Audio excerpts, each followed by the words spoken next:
2024년 9월 7일 토요일 돈다방 미쓰리 시작하겠습니다.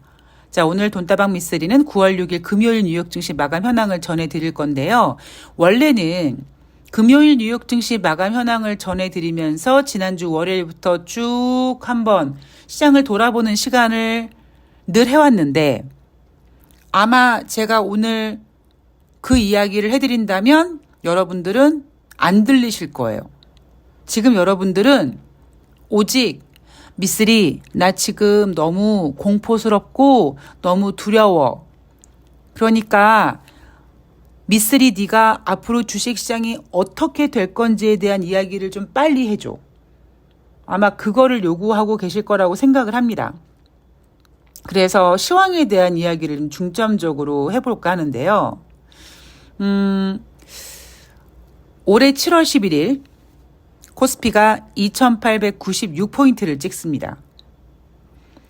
손대면 톡하고 2900포인트가 닿을 것 같은 그런 움직임 속에 애널리스트들은 코스피가 올해 3100, 3150포인트까지 갈 수 있다고 코스피 예상 밴드를 상향 조정합니다. 그 당시 어떤 청취자님들은 저 잘못 본다고, 시황 못 본다고 그렇게 비난하신 분들도 계셨고 또 어떤 분들은요. 제가 지금도 기억에 남는 댓글이 미쓰리가 시장이 안 좋다고 안 좋아질 거라고 그래서 그렇게 생각하고 있는데 주식시장이 계속 올라가서 혼란스럽다라는 댓글을 달아주신 적이 있습니다. 그래서 제가 그 댓글을 보고 방송에서 뭐라고 말씀드렸냐면 주식시장은 한 방에 밀어낼 수 있다.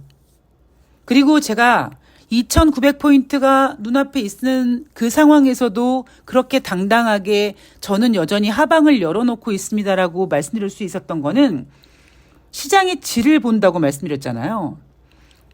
아무것도 없는 기대감, 금리 인하 기대감, AI 성장 기대감 이거밖에 없었다. 그 기대감이 올해 대선을 앞둔 미국 주식시장에 어느 정도 꾸역꾸역 7월 달까지 혹은 8월 달까지도 갈 수 있었을지 모르겠으나 하반기 연말까지 그 기대감으로 상승을 이어갈 수 있지는 못할 것이다 라는 생각이 저는 굉장히 확고했습니다. 주식은 한 방에 빠질 수 있습니다. 그리고 저는 올해 가장 뭐가 기억에 남니? 라고 누가 물어보신다면 1월 2일 애플의 매도 보고서. 전 이게 너무 강력합니다. 그 매도 보고서가 나오자마자 뉴욕 증시는 사실 하락 마감했어요. 여러분 잘 기억해 보세요. 제가 작년 연말에 뭐라고 말씀드렸냐면 여러분 제 생각에는요. 2024년 1월 달 증시가 흡사 2016년 1월 달과 비슷할 것 같다라고 했습니다. 아마 그 이야기 기억나실 거예요. 2015년 12월 미국이 오랜만에 금리 인상을 한번 하고 2016년 4번의 금리 인상을 하겠다고 했습니다. 연말까지 산타랠리처럼 주식시장이 잘 움직이다가 2016년 1월 2일 증시가 개장되자마자 중국 증시가 개폭락합니다. 그때 2015년 연말에 미국이 금리를 한 번 인상하면서 2016년 4번의 금리 인상하겠다고 했을 때 미쓰리가 어린 반푼어치도 없다. 2016년 한 번 겨우 할 수 있을걸요? 라고 말씀을 드렸죠. 그때 제가 너무나 그 상황이 또렷하게 기억이 나기 때문에 방송에서도 몇 번 말씀을 드렸고 작년 연말에도 여러분 2016년 1월 달은 마치 2024년 1월 달에 다시 뭔가 데자뷰처럼 나타날 가능성이 있다는 얘기를 해드렸습니다. 그리고 점쟁이 빤스로 훔쳐 입은 양 1월 2일 애플의 매도 보고서가 나옵니다. 그리고 뉴욕 증시는 하락했고요. 그러자 뉴욕 증시는 애플 가지고 안 되겠는데 가만히 있어봐. 야 AI 성장 기대감, AI 갖고 와봐. 엔비디아. 그래서 오로지 올해 상반기는 금리 인하 기대감, AI 성장 기대감으로만 갔어요. 하반기 그 기대감으로 갈 수 있지 못하다고 말씀드렸고요. 더 문제점은 뭐냐면 작년 11월 달 초에 10월 달 고용 지표를 보고 금리 인상은 못할 거고 금리 인하를 할 것 같은데 너무 금리 인하 기대가 커져버리는 바람에 제가 계속 얘기했던 게 뭡니까? 9월 달에 25bp 금리를 인하한다고 주식시장이 좋아지는 거 아닙니다. 왜? 기대감이 너무 컸기 때문에. 그래서 9월 달 25bp가 아니라 50bp 정도는 돼야 된다라는 확실한 우리가 약속을 받아내야 되는데 그러기 위해서는 8월 달에 경기 침체라는 거를 좀 한번 우리가 겪어야 된다. 좀 아프지만. 그래서 미쓰리가 8월 달에 정신 바짝 차리고 주식시장이 어떻게 움직이는지 혹시 중요한 사항이 없는지 여러분들께 전해드리겠다라는 이야기를 했습니다. 그러자 어떤 분이 미쓰리 코스피 하단을 얼마까지 보고 있어? 장중에 2,400은 깨질 수 있을 거다. 그런데 제가 그런 얘기 드렸잖아요. 작년 이맘때 제가 10년 동안 애지중지하던 강아지가 뇌종양 판명을 받고 10월 17일 날 무지개 다리를 건넜습니다. 한 45일 동안 엄청나게 정신줄을 놨죠. 아무것도 할 수가 없는 상태였습니다. 오로지 행운이. 그리고 행운이가 무지개 다리 건넌 다음에 제가 정신을 못 차렸어요.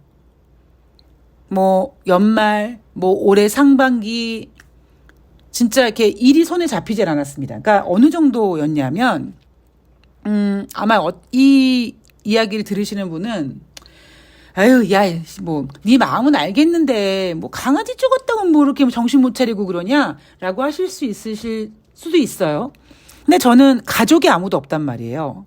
그리고 행운이 같은 경우에는 제가 가장 힘들 때 얼떨결에 입양해가지고 이름을 행운이라고 잰 이유가 뭐냐면 여러 가지 사연이 있습니다만 내가 너를 아무것도 없을 때 입양했지만 내가 잘 돼서 내가 우리 행운이 앞으로 원하는 대로 다 해줄 수 있도록 할게. 그렇게 약속을 한 거거든요. 다행스럽게 행운이 입양하고 제가 일이 좀 풀렸고 진짜 어느 강아지 못지않게 제가 다 좋은 거, 가장 좋은 거를 해줬습니다. 여하튼, 그러니까 저한테는 가족 이상의 어떤 저의 정신적 지주였단 말이에요. 그러니까 올해 상반기까지 막 정신없이 힘들다가 제가 8월 달 양양으로 2박 3일 여행을 간다라는 이야기를 해드리면서 제가 이런 얘기 해드렸잖아요. 뭔가 좀 마음을 추스리고 그리고 또 하나는 얘기가 뭐냐면 미쓰리가 가장 매매가 재밌게 미친 듯이 매매를 할 수 있는 구간이 한 2,400에서 2,500 정도 되는데 이제 그 구간이 올 것 같다. 그래서 제가 양양을 갔다 오겠다라고 얘기를 했습니다. 지금 그대로 미쓰리가 얘기한 대로 이렇게 스토리가 지나가지 않습니까? 이번 주에도 마찬가지예요. 2,600포인트 내려와서 2,500포인트 후반에 제가 여러분 조금 더 내려올 수 있어요. 근데 제가 차트를 보고 얘기를 하는 게 아니라고요. 주식시장의 질. 좀 더 내려와서 좀 더 빠져줘야지만 기관들이 로스컷 던지고 공포감에 개인들이 투매하고 이렇게 된다라는 겁니다.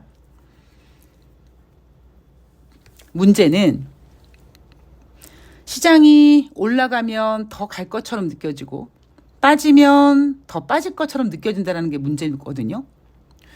여러분 늘 기억나시겠지만 제가 2022년 연말에 레고랜드 사태 터졌을 때 대부분의 많은 전문가가 2,000포인트 깨질 수 있다라고 했을 때 제가 그랬죠. 윤석열 따위가 2,000포인트 쉽게 못 깬다. 저는 이 증권 바닥에 너무나 오래 있어 봤고요. 코스피 뭐 300포인트, 그러다 뭐 바이코리아 한다고 했을 때 막 700포인트, 800포인트 갔다가 다시 1000 가지 못하고 내려오고 다시 1000 탈원하고 이 모든 과정을 저는 매일매일 지켜봤던 사람이거든요. 그래서 2000포인트는 깨기가 쉽지 않다. 물론 코로나 때 깨졌습니다. 그런데 여러분 2000포인트 깨졌어. 그 2000포인트 깨진 상태로 오래 갔나요? 아니잖아요. 찍고 물론 돈을 풀었습니다만 반등했잖아요. 그래서 제가 2000포인트 때 그러니까 조금 더 겸손하게 한 2400에서 2500포인트 때 미쓰리가 매매를 잘할 겁니다라고 얘기하는 건 뭐냐면 이 근처에서 잠깐 머무는 게 아니라 이 근처 부분이 굉장히 오래 갈 거라고요. 아마 지금 많은 분들이 또 2500포인트를 실질적으로 보니까 막 2000이 깨질 것처럼 느껴지시잖아요. 거기에다가 경제가 안 좋잖아요. 그러니까 많은 개인 투자자들은 아이고 경제도 안 좋고 뭐 여기저기 뭐 부동산 뭐 이런 거 터질 것도 있고 그러면은 진짜 망하겠네. 2000 깨질 수 있겠네라고 생각하시겠지만 제가 알고 있는 주식은요. 실물 경제와 따로 놉니다. 오히려요. 실물 경제가 엉망이잖아요. 주식 시장은 개별 종목이 더 활발하게 움직입니다. 개인 투자자들은 주식 시장이 어떤지 잘 모르지만 선수들은요. 실물 경제와 상관없이 실물 경제가 힘들어? 그럼 난 주식으로 돈 벌 거야. 이런 상황이 되는 거예요. 그래서 주식이 경제를 뭐 6개월 동안 선행한다 이런 말이 있지만 저 그거 이제는 안 맞는다고 말씀드렸죠. 따로 논다고. 경제는 굉장히 안 좋아질 거예요. 그런데 주식시장은요. 제가 늘 말씀드리잖아요. 대한민국 코스피 3,000포인트 뭐 3,100 그 이상 너무 쉽게 갔어요. 제가 2,000포인트 쉽게 깨지 못할 거라고 자부하는 이유가 뭐냐면 거기를 들락날락하면서 엄청나게 단단해졌는데 3,000포인트는 코로나 한 방에 2,000포인트 깼다가 쭉 올라갔거든요. 단단하지 못합니다. 제가 뭐라고 합니까? 여러분 당분간 3,000포인트는 힘들어요라는 얘기 계속 해드리잖아요. 이 과정이 계속 있어야 되거든요. 아직 3,000포인트, 3,000포인트는 우리가 너무 쉽게 접하다 보니까 금방 갈 수 있을 것처럼 느껴졌고 그러다 보니까 애널리스트들이 툭 하면 3,000 타령하지만 쉽지 않다고요. 7월 11일 코스피가 2,896포인트 찍었을 때 조금만 더 올라가면 정말 3,000 될 수 있는데 제가 그때도 그랬잖아요. 3,000포인트 쉽지 않다고. 제가 똥꼬집으로 그러는 게 아니라고요. 나는 이렇게 얘기했으니까 내 시황관을 바꾸면 나 졸라 쪽팔려서 안 될 것 같아. 나 곧 죽어도 고. 이런 걸로 얘기한 게 아니라 그냥 3,000포인트는 당분간은 어려운 구간이라고요. 자, 이제 시황관 쭉 여기까지 끌고 왔습니다. 근데 여러분, 제가 7월 달에 자주 한 멘트가 뭐였냐면 여러분, 지금 주식시장 미친 것 같아요.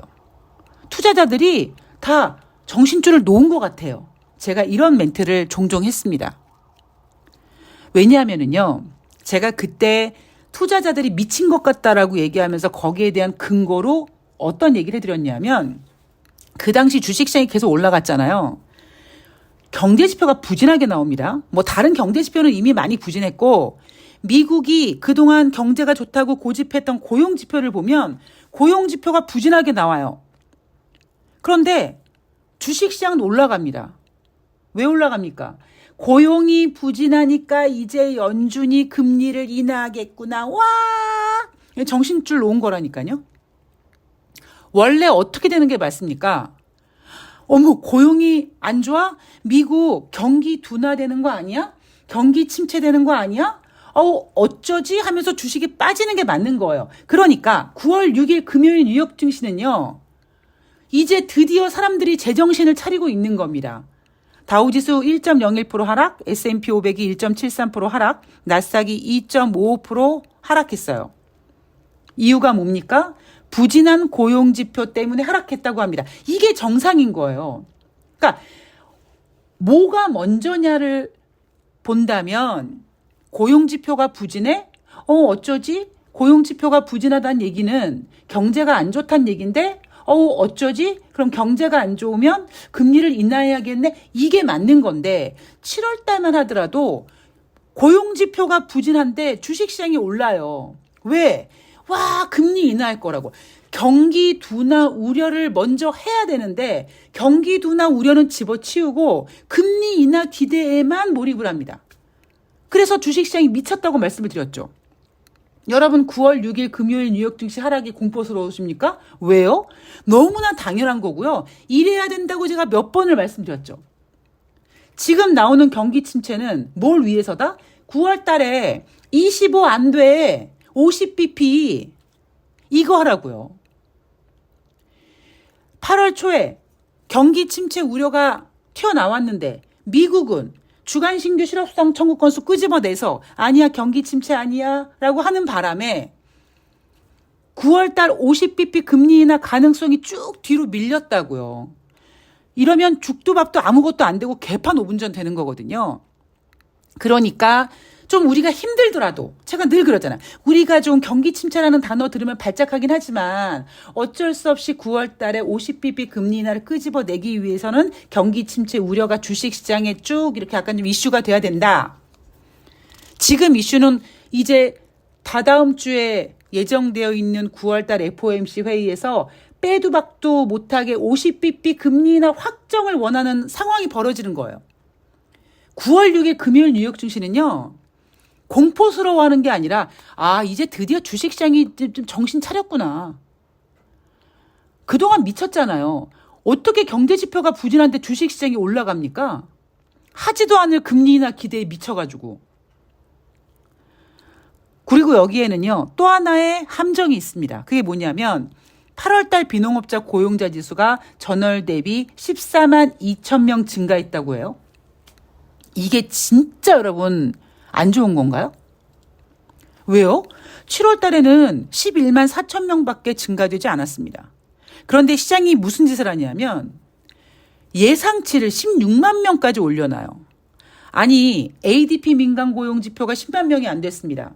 최근 고용지표 계속 부진했고 4월 달, 5월 달 고용지표 각각 5만 건씩 하향 조정했고 6월 달, 7월 달 비농업자 수 고용자 지수도 기존에 발표했던 것보다 약 2만 건씩 하향 조정했습니다. 그런데 그렇게 비농업자 고용자 지수를 하향 조정시켜 놓고 둔화되는 게 눈에 띄는데 보이면서도 불구하고 예상치를 16만 건으로 맞춰 놓습니다. 왜 그럴까요? 웬간하면 이 눈높이를 낮춰놔서 부진하긴 했지만 그래도 예상치에 부합했네 라고 포장을 해야 될 판에 오히려 최근 들어 가장 높게 16만 명을 예상합니다. 그렇게 만들어 놓고 고용이 불안하니까 경기가 안 좋네? 경기 침체네? 어이구 경기 침체면 금리 인하 세게 해야지. 이거를 노리기 위해서 예상치를 높여놓은 겁니다. 보세요. 7월 달에 11만 4천 명밖에 안 됐는데 8월 달에는 14만 2천 명 됐고요. 무엇보다 실업률은 오히려 떨어졌어요. 그렇게 따지면 냉정하게 따지면 고용지표가 부진했지만 그래도 7월 달 거보다는 좀 괜찮았네. 이렇게 해석할 수 있을 법한데 그렇게 하질 않고 시장에 공포감을 주잖아요. 경기 침체 우려감. 여기에 기술주 하락하죠.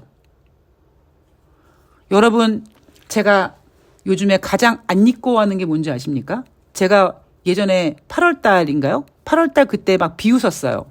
아니 7월 달부터입니다. 뭘로 비웃었냐? 그때 기술주들이 막 흔들흔들했어요.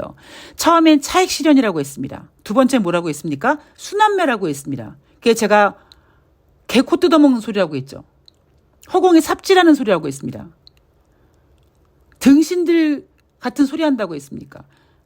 무슨 차익 실현을 합니까? 아니 더 올라갈 수 있으면 더 올라간 다음에 팔지 무슨 차익 실현이냐? 지네가 미쓰리처럼 딱 7% 수익 나면 파는 그런 매매를 하는 것도 아니고. 그리고 두 번째 차익 실현이라고 얘기하기엔 좀 쪽팔린 상황이 벌어지니까 그 다음부터 순환매래요. 말도 안 되는 소리라고 제가 말씀드렸죠. 근데 지금은 순환매가 아니라 이제는 기술주에 공포감이 들 정도로 빠지고 있습니다. 제가 여러분 금리 인하 기대감, AI 성장 기대감으로 하반기 계속 상승 유지 못합니다. 말씀드렸죠? 그 상황이 전개된 거예요. 자, 그리고 마지막으로 전문가가 이런 얘기합니다.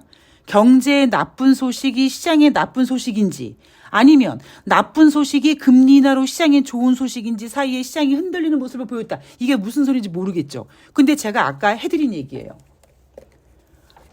여러분 7월 달에 투자자들이 미친 사람들 같았어요.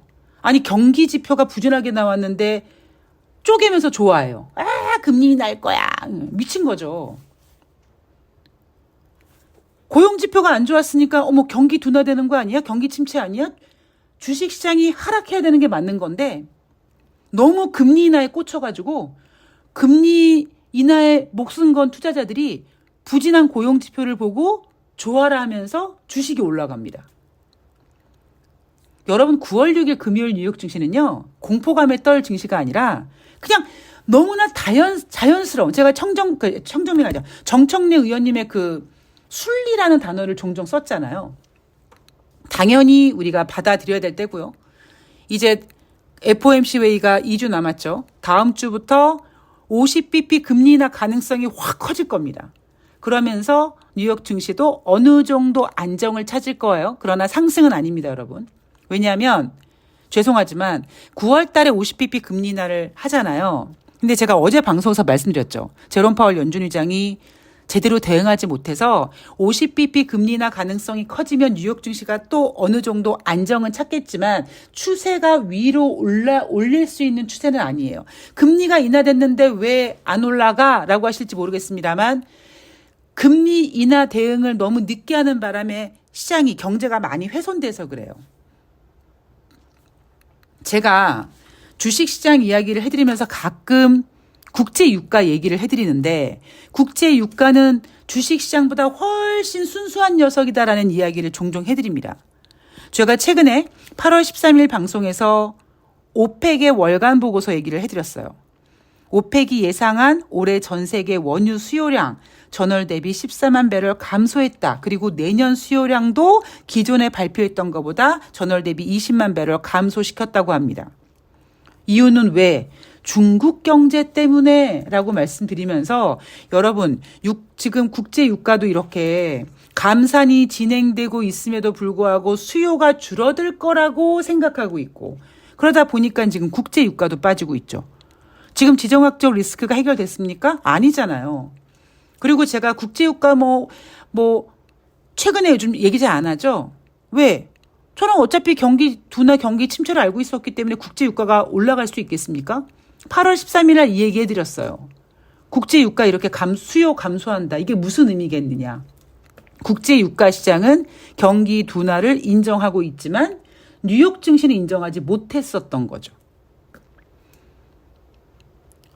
자, 오늘 돈다방 미스터리는 여기까지입니다. 약간 궁금증이 풀리셨을 거라고 생각하고요. 만약에 궁금증이 더 갖고 있으시다면 질문 올려주시면 감사하겠습니다. 네, 미스터리는 해드리는 건 없지만 최선을 다해서 시황을 볼 거고요. 그리고 제가 좋아하는 코스피 밴드가 오고 있기 때문에 최선을 다해서 매매를 할 거고요. 지난 1년 동안 행운이를 보내고 너무 정신줄 놓고 많이 힘들어했거든요. 돈을 벌 의미가 없어졌습니다. 행운이랑 오래오래 행복하게 살고 싶었던 목적 하나 가지고 막 열심히 일을 했던 저였기에 행운이가 없어지니까 삶의 의미가 없어지더라고요. 근데 이제는 어느 정도 마음을 잡고 기다려주신 분들 또 최근에 또 새롭게 시작하시는 분들 위해서 같이 정말 돈 버는 머신으로 최선을 다해서 노력할 거고요. 시황도 마찬가지로 여러분들 멘탈 잡아드리는 데 최선을 다하도록 하겠습니다. 자, 저는 내일 다음 주 한 주 증시 전망 잘 체크해서 찾아뵙도록 하겠습니다. 고맙습니다.